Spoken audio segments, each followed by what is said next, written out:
November 1ರ Kannada Rajyotsava ದಿನದಂದು ಮಲ್ಲಿಗೆರೆ ಗ್ರಾಮವು ಸಂಭ್ರಮದಿಂದ ತುಂಬಿತ್ತು.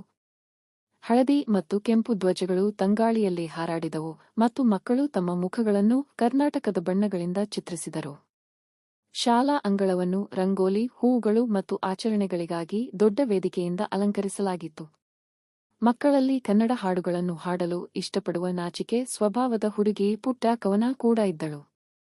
ರಾಜ್ಯೋತ್ಸವದ ಆರಂಭಿಕ ಹಾಡನ್ನು ಹಾಡಲು ಅವಳ ಶಿಕ್ಷಕಿ ಅವಳನ್ನು ಆಯ್ಕೆ ಮಾಡಿದರು. ಕವನ ಆತಂಕಗೊಂಡಿದ್ದಳು, ಆದರೆ ಅವಳ ಅಜ್ಜಿ ಅವಳ ಕೈ ಹಿಡಿದು, ನೆನಪಿಡಿ ಕಣ್ಣಾ, ಕನ್ನಡ ನಮ್ಮ ಹೃದಯ, ಪ್ರೀತಿಯಿಂದ ಹಾಡಿಯೇ ಎಂದು ಹೇಳಿದರು. ಕವನ ವೇದಿಕೆಯನ್ನು ಹತ್ತಿದಾಗ ಅವಳು ತನ್ನ ಸ್ನೇಹಿತರು, ಶಿಕ್ಷಕರು ಮತ್ತು ಗ್ರಾಮಸ್ಥರ ನಗುತ್ತಿರುವ ಮುಖಗಳನ್ನು ನೋಡಿದಳು. ಆಳವಾದ ಉಸಿರನ್ನು ತೆಗೆದುಕೊಂಡು ಅವಳು ಜೈ ಭಾರತ ಜನನಿಯ ತನುಜಾತೆ ಅ ಎಂದು ಹಾಡಲು ಪ್ರಾರಂಭಿಸಿದಳು. ಅವಳ ಸ್ಪಷ್ಟ, ಮಧುರವಾದ ಧ್ವನಿಯು ಗಾಳಿಯನ್ನು ತುಂಬಿತು.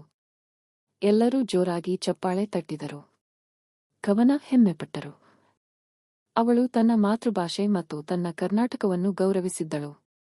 ಗ್ರಾಮವು ಆಚರಿಸಿತು, ನೃತ್ಯ ಮತ್ತು ಹರ್ಷೋದ್ಗಾರ ಮಾಡಿತು, ಕನ್ನಡದ ಮೇಲಿನ ಪ್ರೀತಿಯಲ್ಲಿ ಒಂದಾಯಿತು.